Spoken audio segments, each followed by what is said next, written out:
Saudações, amigos e alunos do NEAF, tudo bem com vocês? Começando mais um Top Atualidades. Semana de 10 a 16 de outubro, Mural de Notícias. Estados Unidos anunciam saída da Unesco. Ala conservadora da Câmara reage à polêmica em museus com projetos para regular exposições. Declaração ambígua de independência prolonga caos na Catalunha. Hamas aceita entregar o controle das fronteiras e a administração de Gaza ao Fatah. E Trump abre caminho para acordo comercial com o Canadá sem o México. E claro, depois de lido aí o mural, a gente vai para aquela aula de destaque.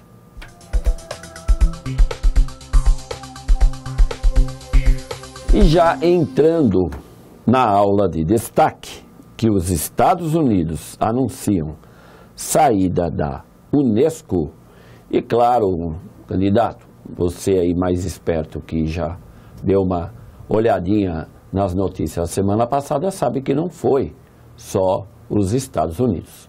Israel também saiu, né, se retira aí da ajuda que teria que ser dada à Unesco, que é um dos mais importantes órgãos da ONU. Muita gente não lembra, e aí às vezes eu falo isso aqui, que o mais importante órgão da ONU é o Conselho de Segurança, não é?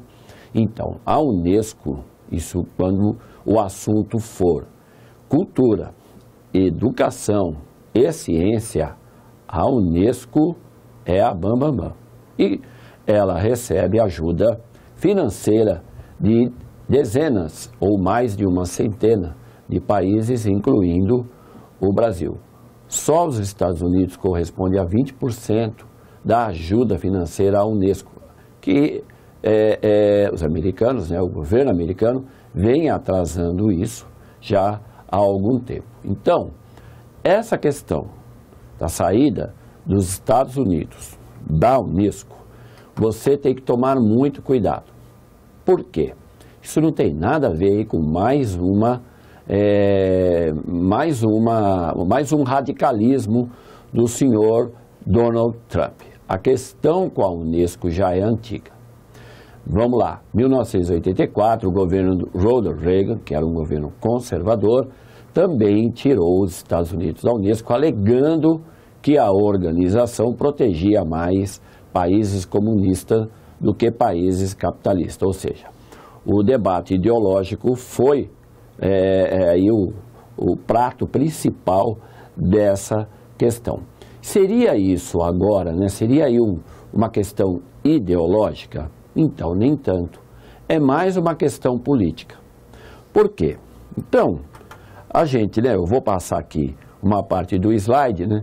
Primeiro, candidato, você tem que tomar cuidado e lembrar que a Organização das Nações Unidas para a Educação, Ciência e Cultura, que é a Unesco, que está aqui em pauta, foi criada lá em 1945, junto com a ONU, óbvio. Qual é o papel da Unesco? Então, o papel da Unesco é apoiar, financiar programas de educação, ajuda, né, a professores, construção de escola em países pobres, ajuda também a pesquisa científica e a criação de patrimônios culturais pelo mundo todo. Então, esse é o principal papel da Unesco. Óbvio que tem aí uma queda política, porque aonde não tem política? Onde? Em qualquer lugar do mundo, em qualquer instituição, você vai encontrar aí um braço político. A Unesco não é isenta disso. E os israelenses vêm reclamando já há um bom tempo sobre essa questão política, que é a Unesco dar apoio aos palestinos. E, óbvio, Israel está se doendo disso faz muito tempo. Desde que a ONU, isso aí já não é a Unesco, desde que a ONU reconheceu o Estado palestino Isso vem causando um atrito cada vez maior entre o governo atual de Benjamin Netanyahu, de Israel, e órgão Unesco da ONU. E óbvio que os Estados Unidos, que sempre é um grande aliado de Israel, e Israel, um importante aliado para os Estados Unidos, acaba também comprando essa briga. Então, importante lembrar isso, porque a saída dos Estados Unidos da Unesco não é plena. Os Estados Unidos continuarão a ser um importante observador da instituição. Agora, quando você for, se ainda não fez uma pesquisa sobre esse tema, observe essa questão também que é crucial, que é a questão política. Por que o governo de Israel, por que Netanyahu está tão dolorido, aí, se sente tão atingido pela Unesco quando a questão é palestinos? E por que os Estados Unidos acabam comprando essa dor de Israel? Então tem lá os seus motivos. Então não é mais uma de Donald Trump.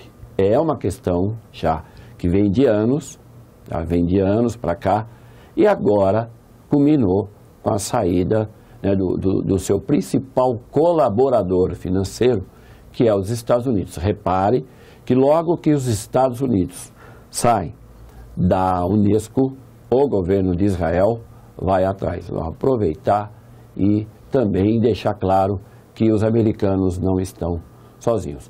Óbvio que muita gente dentro dos Estados Unidos reclama dessa saída. Outras instituições que ajudam a Unesco, instituições da área de cultura, da ciência, pediram para que o governo Trump revisse essa atitude. E já é uma atitude tomada, então vamos ter que aguardar aí para o futuro, para ver o que vai acontecer, e óbvio que você vai acompanhar isso muito bem, e dependendo aí do que for traçado, não é? Do que for debatido entre Estados Unidos e essa questão da Unesco, vamos lembrar aqui. Beleza?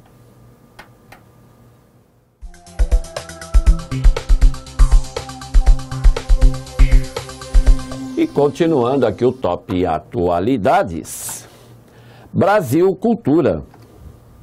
A ala conservadora da Câmara reage à polêmica em museus com projetos para regular exposições. E essa ala conservadora do Congresso, vez ou outra eu lembro dela aqui, que você tem aí o Centrão, né? Por exemplo, quem foram os principais deputados que votaram pelo impeachment da ex-presidente Dilma? O Centrão, é formado por pequenos partidos e partidos nanicos, né? O PMDB, por exemplo, fica fora do Centrão.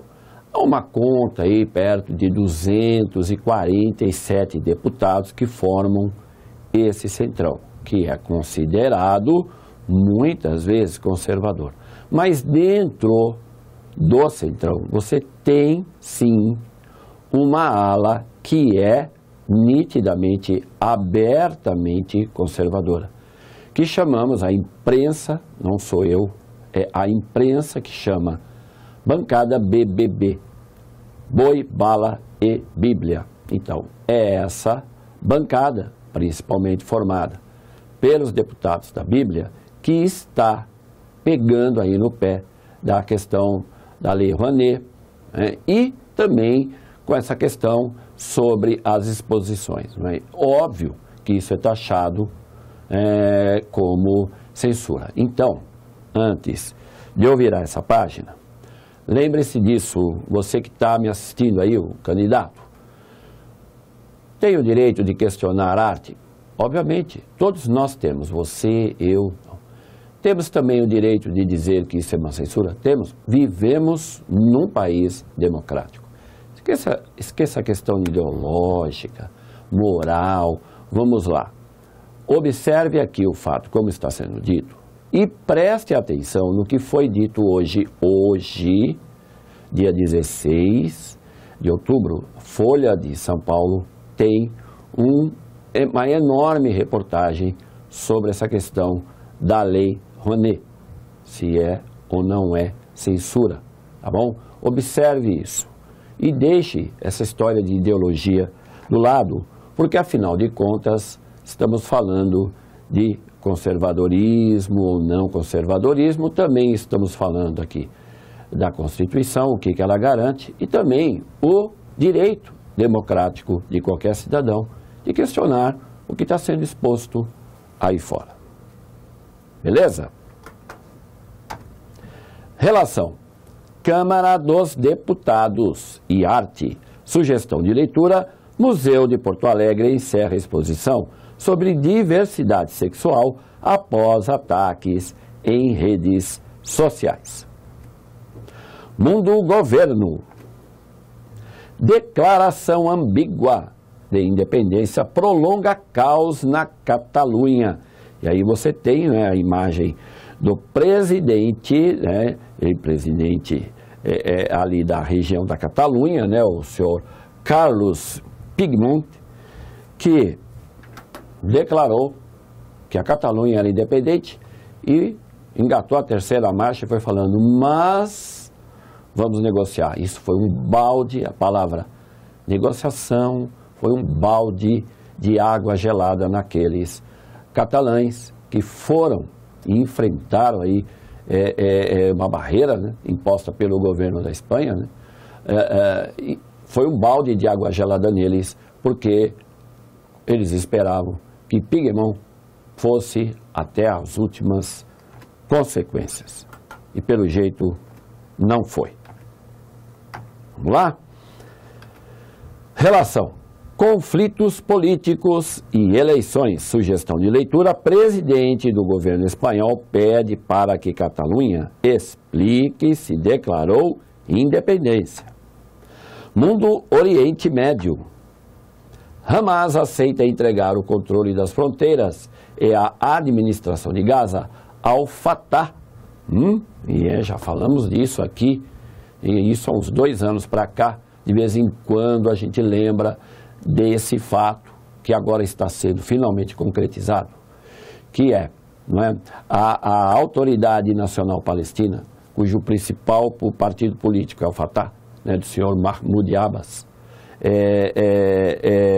ele e o Hamas, que é considerado por Israel como um partido terrorista, porque é jihadista e pratica a Sharia. Então, a união do Fatah com o Hamas realmente vai deixar os israelenses mais preocupados, principalmente o já citado aqui, agora há pouco, primeiro-ministro Benjamin Netanyahu. Então, muito cuidado, acompanha isso com calma, porque vamos ter que lembrar isso aqui mais vezes, viu, candidato? Relação Palestina e Oriente Médio. Sugestão de leitura: Abbas pede à ONU o fim do apartheid na Palestina. Mundo Política.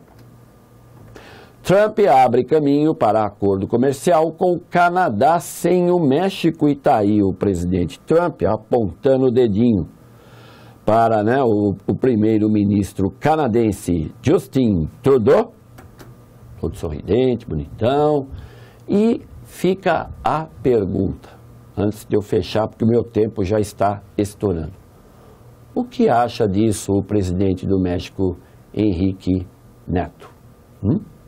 O que será que ele acha disso?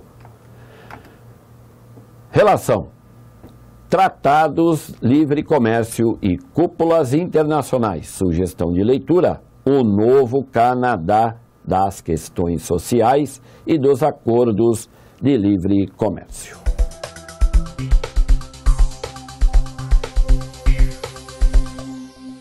E vamos finalmente para a solução do desafio da semana passada. Se você não viu a questão, ela já está aí na sua tela, e eu espero que você tenha escolhido a alternativa A. Pois é, de repente vai ter aí gente que vai falar, será que a Bolívia que já foi considerado o país mais pobre da América do Sul. Tá com essa bola toda? Pois acredite, viu, candidato? A Bolívia hoje, já não é de hoje, é a queridinha do Fundo Monetário Internacional. Vem apresentando aí nos últimos anos um altíssimo crescimento econômico. Eu presenciei isso porque eu estive dando um rolezinho aí na América do Sul, passei pela Bolívia lá por 1990 e vi um país realmente extremamente paupérrimo.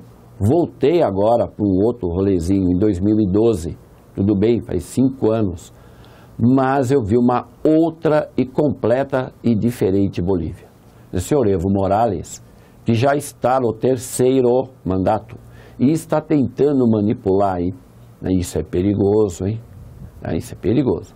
Está tentando aí manipular o Congresso para ter a aprovação, que já foi rejeitado no plebiscito, a aprovação para a quarta tentativa de se eleger como presidente. E por quê? Porque ele sabe que tem boas chances. O governo dele tem realmente promovido o crescimento econômico e a diminuição da pobreza no nosso vizinho aqui, país chamado Bolívia. Então, pega aí o link, tá vendo o link aqui? Dá uma lidinha, pesquisa e não acha que é exagero nosso aqui. A Bolívia é o país que vem apresentando os maiores crescimentos de PIB aqui na América do Sul nos últimos anos. E vamos ao desafio dessa semana. A denominada Operação Lava Jato trata, segundo o Ministério Público Federal, do maior caso de corrupção e lavagem de dinheiro já apurado no Brasil. O nome do magistrado encarregado do julgamento em primeira instância dos crimes apurados da Lava Jato é A. Sérgio Moro, B. Rodrigo Janot, C.